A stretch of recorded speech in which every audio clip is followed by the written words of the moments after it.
Hello दोस्तों, welcome to our YouTube channel Gurukul education. जैसा कि हमने जो यहाँ पे पिछली जो सीरीज इनकम टैक्स की वो पूरी की पूरी सीरीज कंप्लीट कर रही है और आज से हम अपना नया टॉपिक यानी नया सब्जेक्ट चालू कर रहे हैं, जो कि क्या हमारा BCOC 137 यानी कॉर्पोरेट अकाउंटिंग। सेम जैसा कि हमने इनकम टैक्स में चालू करा था, पहले दिन कंसेप्ट पढ़ा था, दूसरे दिन उसके क्वेश्चन करे थे और फिर मैंने आपको प्रॉमिस करा था ये जो तीसरा पार्ट आएगा उसमें आपको रिवीजन प्लस एग्जाम के क्वेश्चन आए हुए जो कि पेपर से एक दो दिन पहले हम रिलीज कर देंगे, उसकी जो शूटिंग चल रही है। तो अब हम जो है हमारा कॉर्पोरेट अकाउंटिंग का सबसे इंपॉर्टेंट चैप्टर और सबसे ही नॉर्मल इजी सा, जिसे मतलब आप कर ही सकते हो, ये क्वेश्चन छोड़ने का मतलब है कि आपने अपनी तरफ से प्रैक्टिस नहीं करी है। ठीक है, मैं अंकित झा आपको एक पूरा क्वेश्चन देता हूँ। जैसे कि हमने इनकम टैक्स को कंप्लीट करा है जितने इजी वे में, तो ऐसे ही हम कॉर्पोरेट अकाउंटिंग को कंप्लीट करेंगे। कॉर्पोरेट अकाउंटिंग का सबसे पहला चैप्टर क्या है? Buyback of share. तो बायबैक ऑफ शेयर क्या होता है? जैसे कि हमें पता है जो कंपनी है जो है अब पैसा रेज करने के लिए जो मार्केट में क्या इशू करती है? शेयर इशू करती है। ठीक है, अब एक कंपनी का जो ओनर होता है वो ओनर कौन बनता है? एक कंपनी का ओनर वो होता है जो इसके पास शेयर होते हैं कंपनी के। अब एक बात ये देख लो कि अगर एक प्रॉपर्टी के ज्यादा ओनर होंगे तो उस कंपनी में जो है बहुत ही ज्यादा मतलब जो डिसीजन है जल्दी नहीं ले पाएंगे। अगर कुछ भी डिसीजन लेना होगा तो सभी शेयर होल्डर को इकट्ठा करो, फिर उनसे रेजोल्यूशन पास कराओ, फिर उनके सहमति करो, तो ये थोड़ा सा ज्यादा कॉम्प्लिकेटेड प्रोसेस हो जाती थी। ठीक है, तो इस कॉम्प्लिकेटेड प्रोसेस को जो है कंपनी जो है कम करना चाहती थी। तो उसे किस प्रकार से कम कर सकती है? ऐसा तो कह नहीं सकती कि नहीं अब हम तुम शेयर नहीं रहे यानी तुम मालिक नहीं रहे, तुम यहाँ से जाओ, हमें तुम्हारी फैसले की जरूरत नहीं है। ऐसा कंपनी कर नहीं सकती क्योंकि इसे लॉ रोकता है। तो कंपनी ने क्या करा? इसके लिए नया तरीका अपनाया जिसे कहते हैं बायबैक ऑफ शेयर। कंपनी ने कहा आपने हमारी कंपनी के शेयर ले रखे हैं ना? हाँ ले रखे हैं, तो एक काम करो, आप ये शेयर जो है उल्टे दे दो। पर मैं क्यों दूं उल्टा? तो मैं आपको इसके बदले ज्यादा प्राइस पे करूंगा। सपोज करो 100 रुपए का एक शेयर था, यानी मैंने कंपनी के एक शेयर 100 रुपए में खरीदे थे। अब कंपनी चाह रही है कि मैं वो शेयर बेच दूं, पर मैं बोल रहा हूँ मैं क्यों बेचूं, मैं तो रखना चाहता हूँ। पर कंपनी जब भी कह रही नहीं बेचना पड़ेगा, मैं कहा ओके पर इससे ज्यादा रेट लूंगा। तो कंपनी कहेगी ठीक है मैं ज्यादा रेट पे करूंगी। तो कितना? जैसे मान लो कंपनी ने कहा मैं आपको 150 रुपए दूंगा, मार्केट में भी चल रहा है 120 रुपए, यानी अगर मैं अभी मार्केट में शेयर को बेचूंगा तो कितने रुपए में बेचूंगा? 120 रुपए में। कंपनी इसके बदले मुझे 200 रुपए दे दिए, 250 रुपए दे दिए, मतलब ज्यादा अमाउंट दे दिया मार्केट से।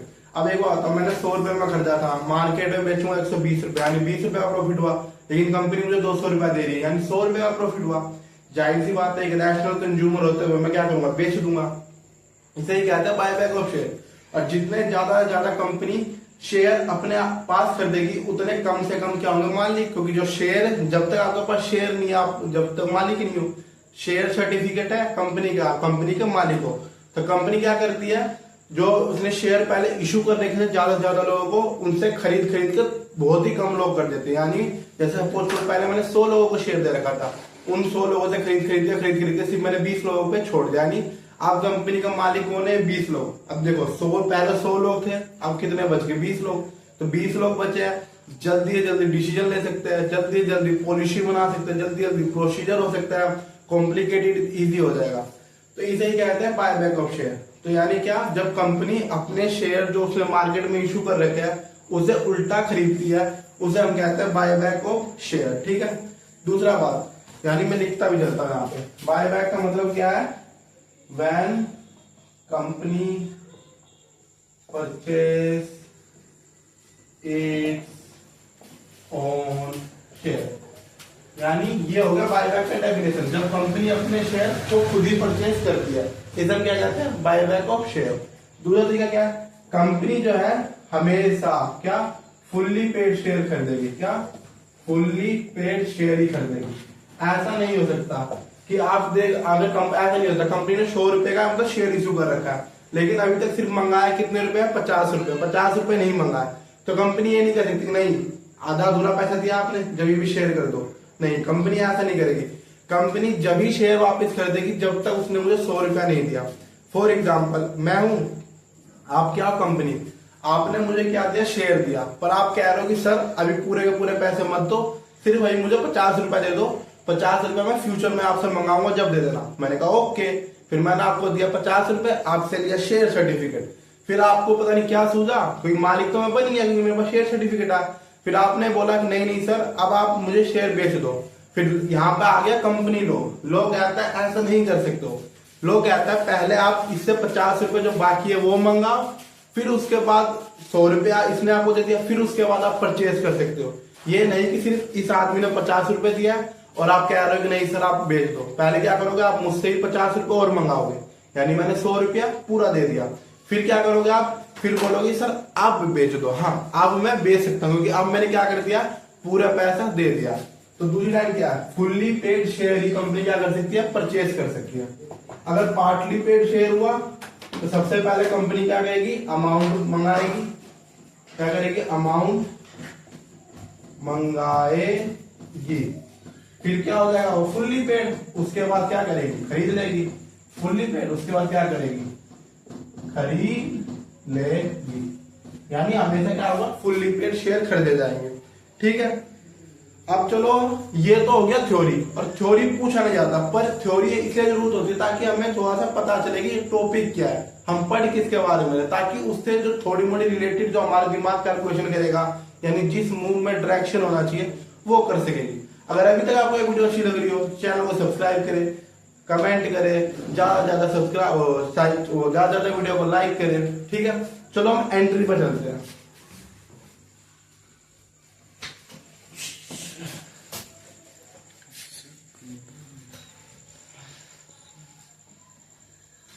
ठीक है, अब सबसे पहली एंट्री क्या है, देखो जनरल एंट्री। एग्जाम में जो क्या पूछा जाता है, एग्जाम में थ्योरी नहीं पूछी जाएगी, एग्जाम में पूछी जाएगी जनरल एंट्री बता दो।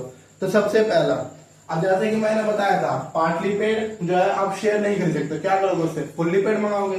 तो सबसे पहले क्या करेगी कंपनी, कॉल्ड अप अमाउंट, यानी जो अमाउंट अभी तक कॉल नहीं करा था उसको मंगाएगी। ठीक है, यानी जो पैसा अभी तक रह गया है क्या करेगी कंपनी, पहले उससे मंगाएगी, क्योंकि कंपनी लॉ का रूल है कि आप सिर्फ जब भी वो शेयर खरीद सकते हो जो फुल्ली पेड है। तो जाहिर सी बात है, देखो कंपनी ने क्या कहा, कॉल्ड अप, लाओ भाई पूरे पैसे दो, पूरे पैसे दो। यानी आपने मुझसे पैसा मांगा, मैंने आपको 50 रुपए दिया, तो आपके पास क्या है 50 रुपए, यानी जो आपका बैंक है उसमें 50 रुपए क्या हो गया, बढ़ गया। हाँ सर, तो बढ़ गया तो क्या कर देंगे, डेबिट, क्योंकि रूल होता है एसेट बढ़ेगा डेबिट, घटेगा क्रेडिट। ठीक है, अब मैं क्या बन गया, फिर इक्विटी शेयर होल्डर। हाँ सर, ये भी सही है। तो ये हो गया आपकी पहली एंट्री। अब क्वेश्चन हमेशा कॉल्ड अप ही बोलेगा। ठीक है, तो अगर पहले आपने पार्टली पेड शेयर है तो क्या करोगे, फुल्ली पेड बनाओगे। तो आप क्या कहोगे, बैंक अकाउंट डेबिट, यानी कंपनी में पैसे आए और आप क्या बनेंगे, इक्विटी शेयर होल्डर। अब आपके पास आ गया फुल्ली पेड। ठीक है, फिर आपने क्या करना कि आप शेयर खरीदो, क्योंकि फुल्ली पेड हो गया, पूरे पूरे पैसे दे दिए, तो आपने क्या करना, शेयर को खरीदो। दूसरी एंट्री क्या पूछेगा आपसे, दूसरी एंट्री पूछेगा शेयर्स जो है आर बाय बैक, यानी कंपनी बोल रही है आप शेयर बेच दो मुझे। मैं बोलूंगा मैं नहीं बेचूंगा, कंपनी कह रही है मैं पैसे ज्यादा पैसे दूंगी। अब मेरा घमंड चूर चूर हो गया, मैंने कहा मैं बेच दूंगा, मैंने खरीदा इसलिए था कि ज्यादा प्रॉफिट मिले। तो इसकी एंट्री क्या होगी, देखो मैं क्या कर रहा हूँ, शेयर को क्या कर रहा हूँ, बेच रहा हूँ। तो क्या कर रहा हूँ, देखो इक्विटी शेयर आ गया, क्योंकि कंपनी का मालिक कौन होता है, इक्विटी शेयर होल्डर। तो इक्विटी शेयर क्या कर रहा हूं मैं, बाय मीन्स खरीदना, बैक मीन्स उल्टा।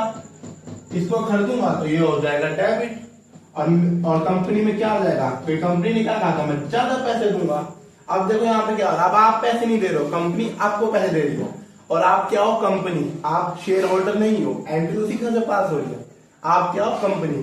जिस प्रकार कंपनी थे आप, तो आपको पैसा मिला, अब कंपनी होकर आप मुझे पैसा दे रहे हो, तो आपके बैंक अकाउंट से पैसे गए, तो पैसा गया यानी एसेट कम हुआ, एसेट कम हुआ तो एसेट क्या होगा, क्रेडिट, और क्या बढ़ गया, इक्विटी शेयर बायबैक अकाउंट। ठीक है, अब हमारी तीसरी एंट्री क्या पूछेगा वो,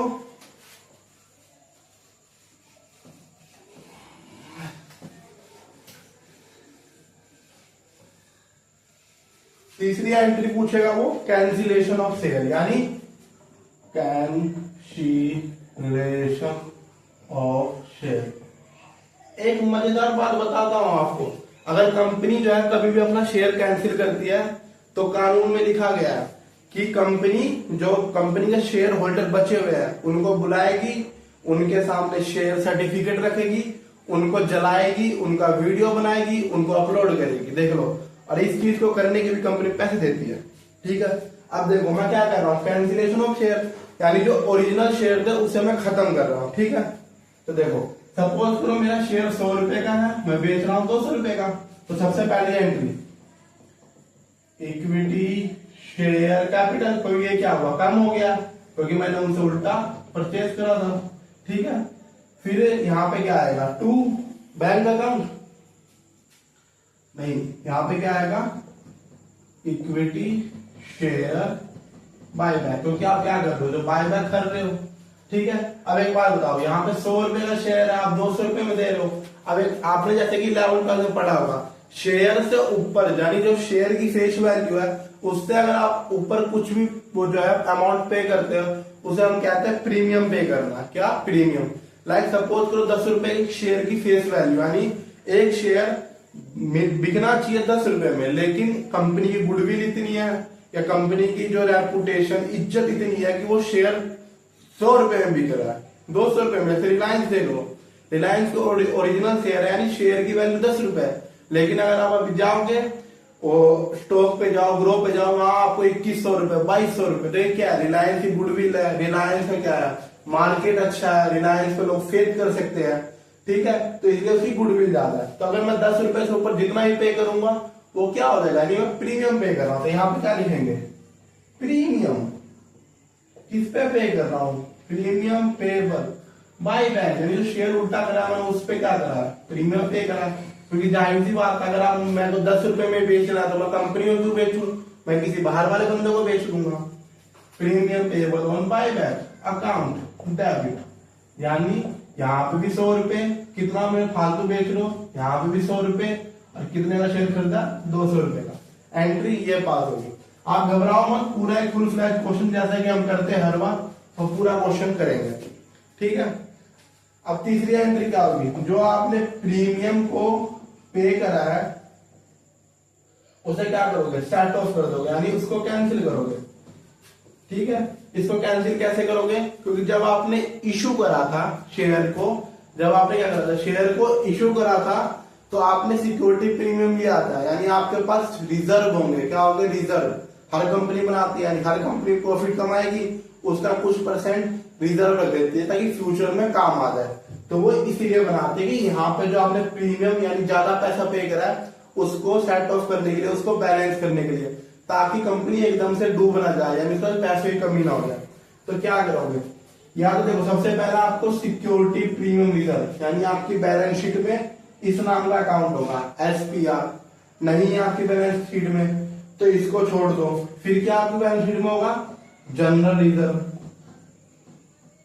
ठीक है, ये आपको लाइन से याद करना। सबसे पहले आपको ये मिलेगा बैलेंस शीट में, ज्यादातर टाइम आपको ये देगा SPR यानी सिक्योरिटी प्रीमियम रिजर्व। पर कई बार क्वेश्चन जो एग्जामिनर आपके दिमाग को खेलना चाहता है, वो आपको कंफ्यूजन में डालना चाहता है, तो क्या करेगा, वो ये ना देके ये दे देगा। तो हम भी क्या करेंगे, हम भी उसके साथ खेलेंगे, हमें पता है ये नहीं देगा तो ये लेंगे। ठीक है, कई बार आपको ये भी नहीं देगा, कई बार बोल देगा सिर्फ प्रॉफिट एंड लॉस है, यानी सिर्फ आपका प्रॉफिट है ना, आपने ये बना रखा ना, आपने ये बना रखा, हम भी कहेंगे इट्स ओके, आपने ये बना रखा, हम इसमें दे देंगे, कोई प्रॉब्लम नहीं है। इसको क्या कर दोगे, डेबिट। अब ये देखो, ये आपने क्या करेगा, डेबिट। अगर आप मान लो 100 रुपए आपको कम दे, 100 रुपए आपने किसे लिया है तो 100 रुपए आप वापिस दोगे। तो यहाँ अगर आपने डेबिट करा तो यहाँ क्या करोगे, क्रेडिट। लाइक 5 रुपए प्लस के, इसको जीरो बनाना है, क्या करोगे, 5 रुपए माइनस का। ठीक है, ऐसी अगर ये डेबिट में है तो क्या करोगे, क्रेडिट। तो यहाँ पे क्या लिखोगे, to premium payable on buy back. जितने रुपए का आपने प्रीमियम दिया, 100 रुपए एडवांस ज्यादा पे करे थे, 100 रुपए तो फेस वैल्यू था, 100 रुपए आपने ज्यादा, तो यहाँ पे सेटअप हो जाएगा। इसीलिए जो है हम इसलिए बताया जाता है कि जब भी जो कंपनी प्रॉफिट कमाती है तो पूरा पूरा प्रॉफिट शेयर होल्डर को नहीं देती है, कुछ पैसा रखी रहती है, ताकि फ्यूचर में जब इस प्रकार की सिचुएशन पैदा हो तो वहां पर ये जो है यूज हो सके। ठीक है, अब चलो हम चलते हैं। ठीक है, अब हम अगली एंट्री में चलते हैं। अब देखो, अब आपको पता है एक कंपनी है, अब एक कंपनी जो है मार्केट में सर्वाइव करती है, और मार्केट क्या होता है, अनसर्टेन। क्या पता कल को दोबारा कोरोना आ जाए, आज एक कंपनी अच्छी खासी खिल रही है, कल को कोरोना आ गया, पूरी कंपनी बंद, कंपनी से ना कुछ सामान बन रहा है ना बिक रहा है, तो कंपनी क्या होगी, डूब जाएगी। तो अब एक बात बताओ, कंपनी में एक तो पैसा हमने दिया है, तो हम तो कम ही पैसा देते हैं, दूसरा पैसा कौन देता है, क्रेडिटर, यानी बैंक से लोन ले रखा है, या किसी ने डिवेंचर दे रखा है, या किसी ने बॉन्ड्स, यानी क्रेडिटर होते हैं, ठीक है। अब क्रेडिटर सोचने लगा, अरे भाई ये क्या कर रहे हो, तुम शेयर खरीद रहे हो, यानी मालिक को तो तुम घटा रहे हो, फ्यूचर में अगर कंपनी डूब गई तो मेरे पैसे कौन देगा। जाहिर सी बात है, कम मालिक रहेंगे कम पैसा मिलेगा, ज्यादा मालिक रहेंगे ज्यादा, यानी 20 दिनों में 20 रुपए इकट्ठे हो रहे हैं, अभी पहले 100 देते तो 100 रुपए इकट्ठे होते। तो यहाँ पे क्रेडिटर आ गए परेशान, यानी जिन्होंने हमें लोन दे रखा।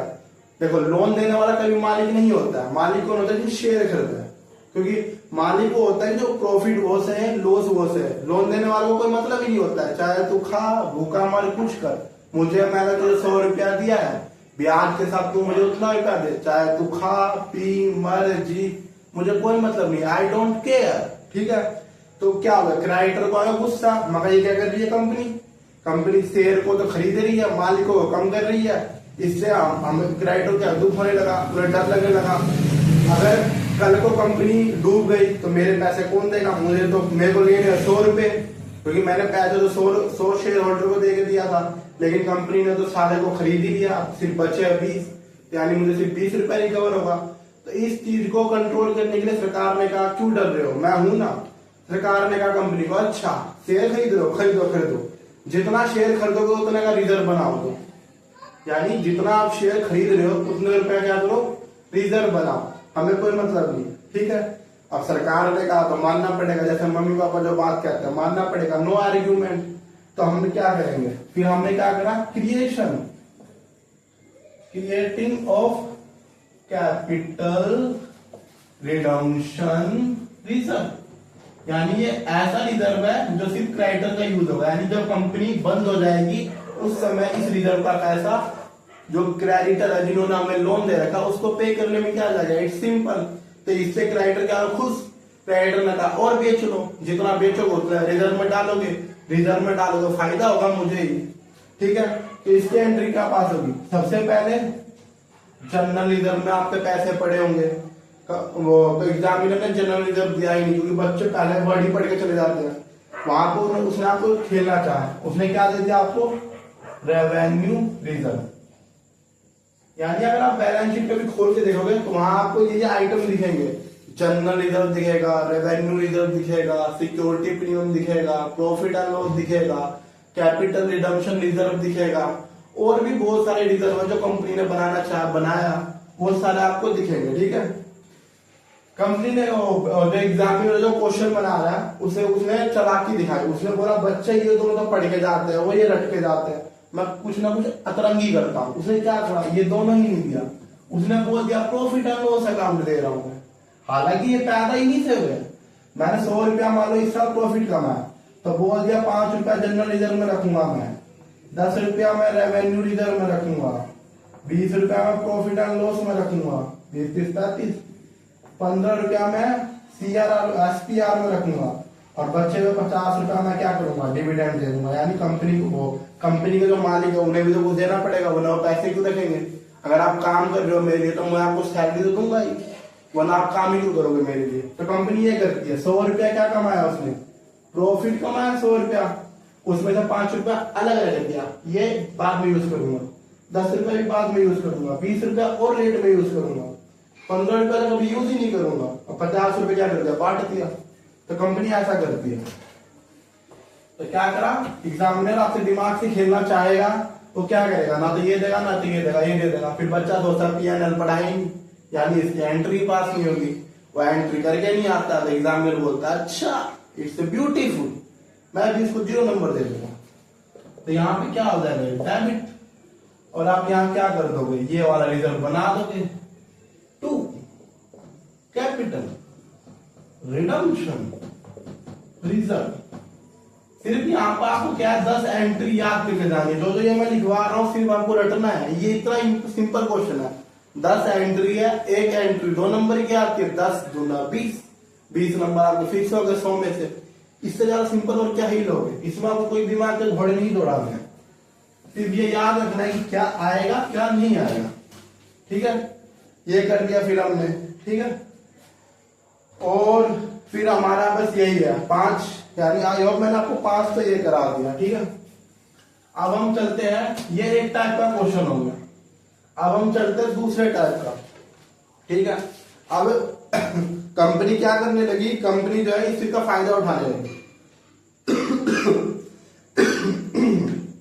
एक बार कंपनी ने तो क्या करना, देखो कंपनी के जो मालिक है, आप एक बता, अगर आप अपने घर के मालिक हो, आपको तो पता है ना आपके घर की सिचुएशन क्या है।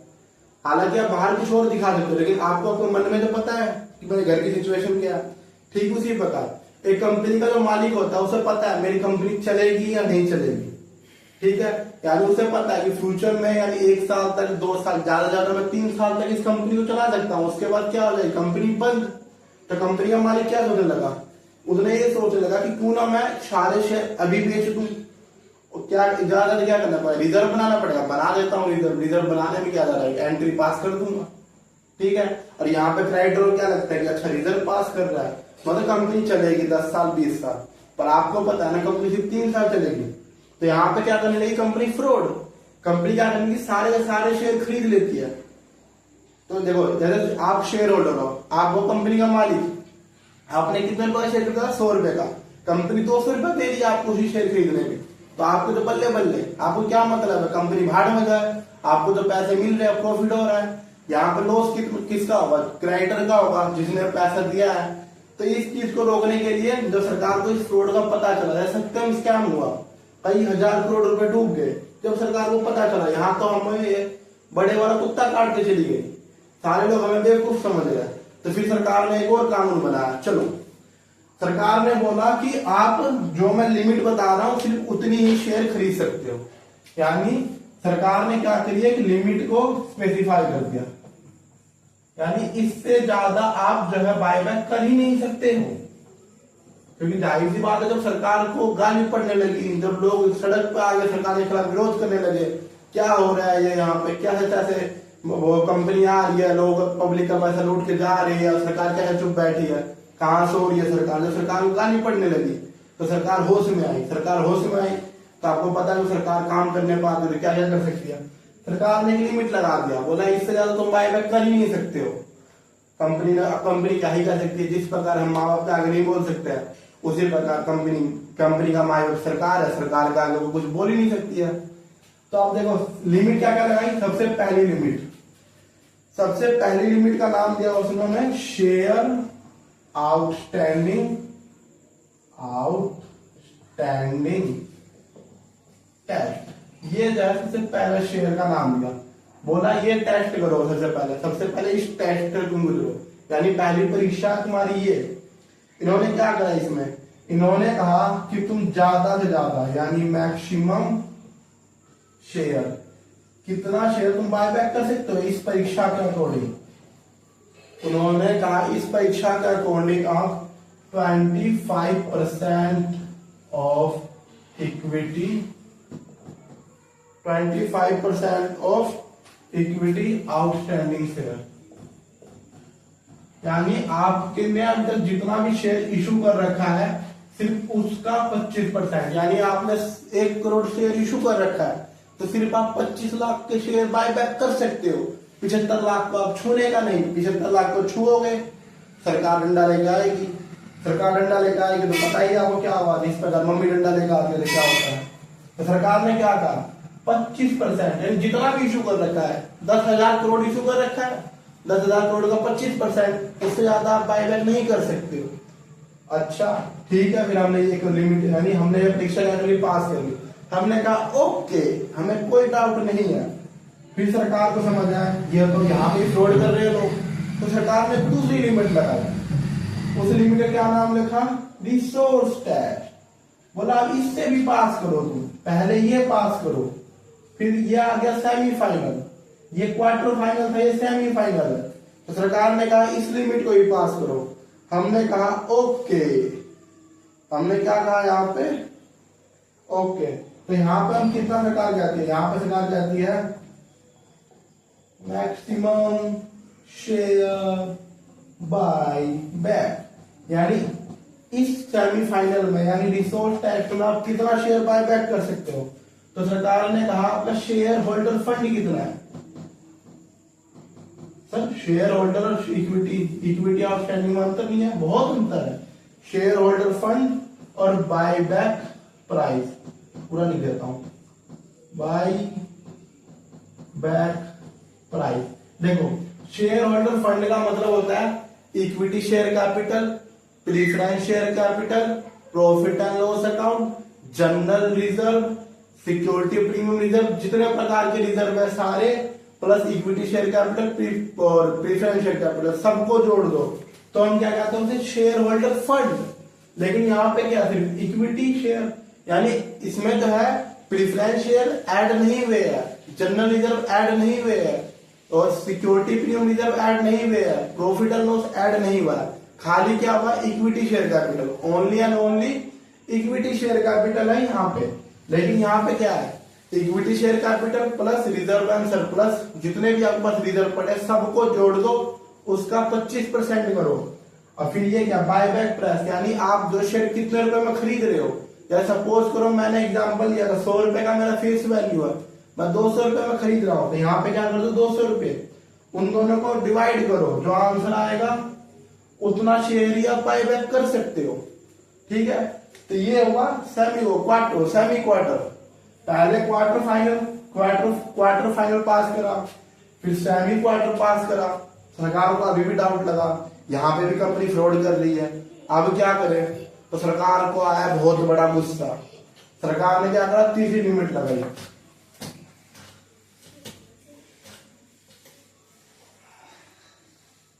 सरकार ने तीसरी लिमिट लगाई जिसका नाम है डेट, इसका नाम है क्या, डेट इक्विटी रेशो। सरकार ने ये और लगा, ये हुआ फाइनल राउंड। इसके बाद कंपनी की हिम्मत नहीं है फ्रॉड करने की, कोई कंपनी बेचारी इसमें डूब जाती है। ठीक है, कंपनी ने कंपनी ने कहा कि आपके पास डेट कितना है, यानी आपने उधारी कितना ले रखा है। हमने कहा हमने उधारी इतना ले रखा है, कंपनी ने कहा ओके। फिर आपने कहा कि आप कितना बायबैक कर सकते हो, मिनिमम इक्विटी जो है, mini equity to be maintain, यानी आपको कितना जो है इक्विटी शेयर कैपिटल मेंटेन करना है। तो सरकार ने कहा जितना भी आपका डेट है उसको 2 से भाग कर दो, यानी अगर आपने 100 करोड़ रुपया बैंक से लोन ले रखा सपोज करो, तो 100 करोड़ का आधा कर दो 50 करोड़। 50 करोड़ रुपए से ज्यादा बैंक का पैसा नहीं गवा चुरा सकते। ठीक है, तो यहाँ पे डेट को 2 से भाग कर दो, डेट सपोज ये अमाउंट है। ठीक है, सबसे पहले डेट यानी long term debt, short term, यानी आपने वो डिवेंचर से कितना ले रखा है, बॉन्ड से कितना ले रखा है, क्रेडिटर कितना है, बिल्स पेएबल कितना है, ट्रेड पेएबल कितना है, फिर आपने कुछ आउटस्टैंडिंग लायबिलिटी है वो कितनी है। ठीक है, तो वो सारा इतना। ठीक है, फिर सरकार ने कहा कि उसका आधा कर दो, यानी लेट सपोज इसको मैं 500 लेके चलता हूँ 600। ठीक है, तो इसका आधा कितना होगा 300। सरकार ने कहा बस 300 तक हाथ लगाना, 301 रुपए भी गए डंडा लेकर आऊंगी और खूब मार लगाऊंगी। ओके, फिर हमने भी क्या कहा ओके। फिर ये हुआ ए पार्ट, ये हुआ बी पार्ट। फिर सी पार्ट में क्या हो गया, प्रेजेंट इक्विटी, यानी अभी आपके पास इक्विटी कितना है, यानी इक्विटी शेयर कैपिटल कितना है, प्रीफरेंस शेयर कैपिटल कितना है और रिजर्व एंड सरप्लस कितना है। लेट्स सपोज मेरे पास है रिजर्व एंड सरप्लस, अभी मेरे पास है 500 रुपए का, इट्स ओके। यानी आपको शेयर होल्डर फंड, जैसे पिछले महीने कहा दूसरे सेमीफाइनल में जो हमने राउंड पास करा था, यानी इक्विटी शेयर कैपिटल कितना है, प्रीफरेंस शेयर कैपिटल कितना है, शेयर और रिजर्व एंड सरप्लस में आकर प्रॉफिट एंड लॉस अकाउंट कितना है, जनरल रिजर्व कितना है, जो भी आपको दिखे रिजर्व एंड सरप्लस ऐड करने का। ठीक है, फिर चौथा लिमिट फ्यूचर इक्विटी। ठीक है, तो आप फिर क्या है फ्यूचर, यानी फ्यूचर में आपको क्या इक्विटी बचनी चाहिए, उसके निकालने के सरकार ने एक मैथमेटिकल लिमिट दिखाई है, वो मैं आपको क्वेश्चन के साथ कराऊंगा। ठीक है, फिर सरकार ने कहा कि मैक्सिमम नंबर ऑफ शेयर कितना आप खरीद सकते हो, maximum number of buyback of share. सरकार ने इसे क्या करा, फॉर्मूला दिया। सरकार ने फॉर्मूला दिया क्या फॉर्मूला दिया, सरकार ने फॉर्मूला दिया, इसको इसमें से घटा दो 500 माइनस 300, फिर आपको क्या करना, बायबैक प्राइस से इसको भाग कर दो, यानी जैसे मान लो बायबैक प्राइस है 200, जो भी आंसर आएगा इससे ज्यादा आप इशू नहीं कर सकते हो। और ये आखिरी टैक्स था, इससे ज्यादा क्या आप इशू नहीं कर सकते हो।